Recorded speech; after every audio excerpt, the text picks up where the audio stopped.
جھوٹ خاص طور پر زندگی سے ہم نکال دیں، جھوٹ نہ بولیں اور ایک کسی کو دھوکہ نہ دیں۔ میرے نبی نے فرمایا میرا امتی ہر گناہ کر سکتا، دو نہیں کر سکتا، ایک جھوٹ کبھی نہیں بولے گا، ایک دھوکہ کبھی نہیں دے گا۔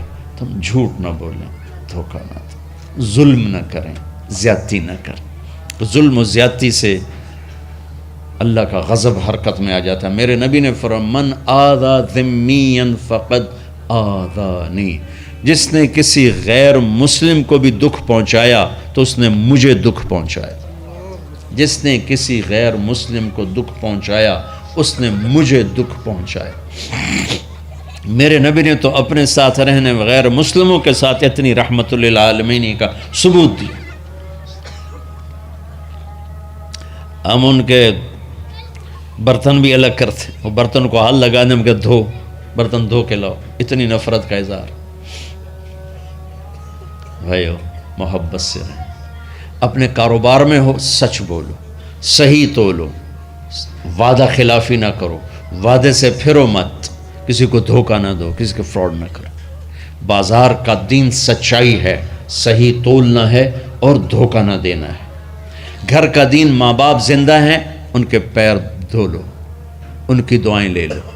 گھر والے ہو اپنی بیوی سے حسن سلوک کرو، گالی دینا، تانے دینا، طنز بولیاں، اپنے گھروں کو آگ نہ لگاؤ۔ ہمارا جوائنٹ فیملی سسٹم ہے، ماں باپ کو اپنا مقام دو، بیوی کو اپنا مقام دو۔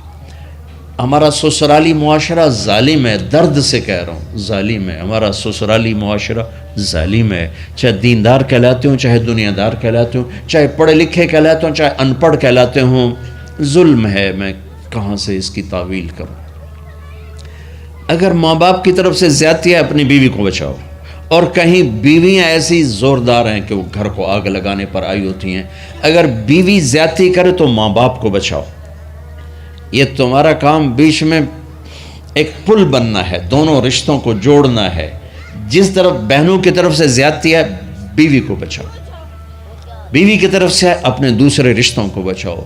ہم اس میں افراط ہوتا یعنی کمی زیادتی کا شکار ہیں۔ کچھ ماں باپ کے پریشر میں بیویوں پر ظلم ڈھا دیتے ہیں، اور کچھ بیویوں کے پریشر میں ماں باپ کو ذلیل کر دیتے ہیں۔ یہ دونوں انسانیت سے دور کی چیزیں ہیں۔ بھائیو اپنے نبی کی زندگی پڑھو اللہ کو۔ میرے نبی کی ایک حدیث سناؤں، میرے نبی نے فرمایا یہ جو میرے مدینے والے لوگ ہیں نا، یہ بڑے اچھے ہیں۔ ان کے گھر میں جب کسی کی ڈولی اترے نا تو اسے یوں لگتا ہے جیسے میں اپنے ماں باپ کے گھر ہی آ گئی۔ یہ چند دن پہلے میں نے حدیث پڑھی تو مجھے بڑا مزہ آیا کہ میرا تو مستقل مضمون ہے، بیان کرتا رہتا ہوں۔ آپ نے فرمایا کہ یہ جو میرے انصار ہیں مدینے والے، ان کے گھر میں کسی کی ڈولی آ جائے تو اسے یوں لگتا ہے جیسے اس کو اپنے ماں باپ اور ساس سسروں میں کوئی فرق ہی نہیں نظر آتا، کہ یہ ایسے اچھے اخلاق کے لوگ ہیں۔ چلو اگر یہ نہیں ہو سکتا تو کم از کم یہ نفرت تو نہ ہو، لگائی بجھائی، لڑائی جھگڑے، طلاقوں کی شرح بڑھ چکی ہے صرف زبان کی بدتمیزی پر، صرف زبان کی بدتمیزی پر، صرف زبان کی بدتمیزی پر طلاقوں کی شرح بڑھ چکی۔ بھائیو اپنے اخلاق سے اپنے رشتوں کو جیتو۔ ماں باپ کا دل جیتنا ہے، بہن بھائیوں کا دل جیتنا ہے، اپنی بیوی کا دل جیتنا ہے اچھے اخلاق کے ساتھ۔ بیوی کے ذمہ خاوند کا دل جیتے اچھے اخلاق کے ساتھ، ساس سسر کا دل جیتے اچھے اخلاق کے ساتھ، اپنے بہن بھائیوں کا دل جیتے اچھے اخلاق کے ساتھ۔ میرے رب کی قسم تم چپ رہنا سیکھ لو، عزت تمہارے قدموں میں آ کے گرے گی۔ جواب نہ دو، چپ ہو جاؤ، اللہ عزت تمہارے قدموں پہ لا کے کھڑا کر دو، تمہارے قدموں میں آ کے اللہ عزت کو گرائے گا۔ اولاد کو عزت دو، اولاد کو عزت دو، اولاد کو عزت دو، ان کو ٹائم دو، پھر یہ ساری زندگی تمہارے غلام بنے گے۔ 3 سال کے بچے کو اسکول میں دھکا دے دیا، آیا تو ٹیوشن والے کے پاس بھیج دیا، اور خود اپنے مزے کیے، تو یہ اولاد کبھی تمہاری نہیں ہوگی۔ انہیں ٹائم دو، اور اولاد کی خواہشات کا خیال کرو۔ ان پر ایسے ماں باپ ہونے کی ایسی دھونس مت جماؤ۔ آج کل اولاد نافرمان ہے، آدھا قصور ماں باپ کا ہے، آدھا اولاد کا ہے، کہ یہ وہ شفقت اور وہ محبت اور وہ ٹائم نہیں دیتے، اس سے آگے بات خراب ہو جاتی۔ اور ایک بڑا حساس موضوع ہے، رشتے ناتوں میں اولاد کی رعایت کرو۔ اپنی اولاد کی پسند ناپسند کا خیال کرو، ان پر مسلط مت کرو۔ اولاد سے کہتا ہوں کورٹ کی شادیاں نہ کرو، عشق معشوقی کی شادیاں نہ کرو، یہ 99.9% ناکام ہو جاتی ہیں۔ زندگی اور چیز ہے، عشق معشوقی اور چیز۔ اپنے ماں باپ کی دعائیں برکتیں لے کر شادی کرو۔ لیکن ماں باپ سے کہتا ہوں اگر کہیں بچی کہہ دے میں نے نہیں کرنی یہاں، تو اللہ کے واسطے اس کی رعایت کرو، اس کو گائے بھینس نہ بناؤ کہ جس قلے نال مرضی جا کے بن چھڈو۔ انسان ہے، جانور نہیں ہے، انسان ہے۔ زندگی جس نے گزارنی اس کی رعایت کرو، اس کی رعایت کرو۔ اولاد سے کہتا ہوں ایسے لو میرج اور گرل فرینڈ بوائے فرینڈ ہمارا کلچر نہیں ہے، یہ ہلاکت اور تباہی کا راستہ۔ میں قربان جاؤں میرے نبی کہ صاحبزادی جنت کی عورتوں کی سردار کا رشتہ آسمان پہ طے ہو چکا ہے کہ علی کے ساتھ کیا جائے گا۔ خبر آ چکی، جبریل آ چکے ہیں کہ یا رسول اللہ فاطمہ علی کے لیے ہے، اور حضرت علی رشتے کا پیغام لے کر آئے ہیں، اور آپ فرما رہے ہیں انشاءاللہ۔ ہاں نہیں کی، کہا انشاءاللہ۔ ہاں تو ہو چکی ہے، انشاءاللہ۔ ہاں کیوں نہیں کی؟ ہاں ہو چکی۔ آپ کو سبق سکھانے کے، ہمیں شریعت سکھانے کے۔ گھر تشریف لے گئے، فاطمہ بیٹی علی کا رشتہ آیا ہے، ہاں کر دو۔ اللہ اکبر۔ جب جبریل آ کے بتا چکے ہیں کہ یہ رشتہ ہو چکا ہے آسمانوں پر، اللہ نے کہہ دیا ہے کہ فاطمہ علی کا کے ہاتھ میں دی جائے گی، پھر یہ کیوں پوچھ رہے ہیں بیٹی علی کا رشتہ آیا ہے، ہاں کر دوں؟ ہمیں سکھانے کی کہ کتنی بچیاں سسک کے زندگی گزار دیتی ہیں، ماں پیو زبردستی کر دیتے، کتنے بچے سسک کے زندگی گزار دیتے ہیں کہ ماں باپ زبردستی کر دیتے۔ بھائیو اللہ کے واسطے شریعت پڑھو، دین پڑھو، نبی کی زندگی پڑھو۔ حضرت فاطمہ رضی اللہ تعالیٰ عنہ کا انکار کرنا تھا، کیا خیر آج کل کی شریف بچی بیچاری چپ کر کے کہتی ٹھیک ہے جی میں ماں پیو دی مرضی۔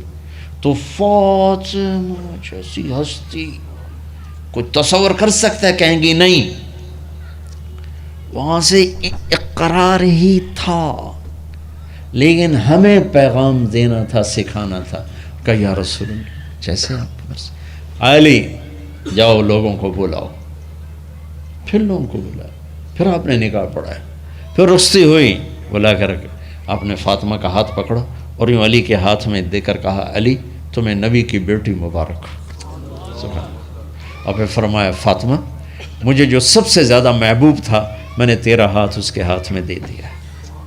بھائیو اللہ کے واسطے اپنی قومی زندگی سے نکلو، رواجی زندگی سے نکلو، پنجاب کی زندگی، پٹھانوں کی زندگی، بلوچوں کی زندگی، سندھیوں کی زندگی، یہ بت ہیں، ان کو توڑ کے نبوت والی زندگی، نبوت والی زندگی، نبوت والی زندگی وہ اختیار کریں گے، ہماری عورتوں بھی سکھی، ہمارے مرد بھی سکھی، ہماری اولاد بھی سکھی۔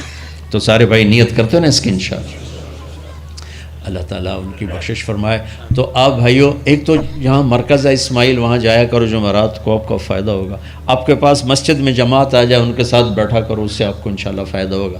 مہینے میں 3 دن جایا کرو، اس سے آپ کو انشاءاللہ راستہ ملے گا۔ اور دعا سے پہلے اگر کسی سے لڑے ہوئے ہو، مستورات میں کوئی کسی سے لڑی ہوئی ہے یا آپ کسی سے لڑے ہوئے ہو، تو کہ میں ہاتھ جوڑتا ہوں، مر جانے والی جگہ پہ کیا لڑائیاں، معاف کر دو، معاف کر دو، معاف کر دو، اللہ پہ چھوڑ دو۔ اپنے نبی کے ایک حدیث سنا کے دعا کرتے ہیں، آپ نے فرمایا مدینے والوں سے، مدینے والوں میرے بعد تمہیں تمہارا حق نہیں ملے گا، کیا کرو گے؟ کہا یہ ہم تلوار اٹھائیں گے، حق لیں گے۔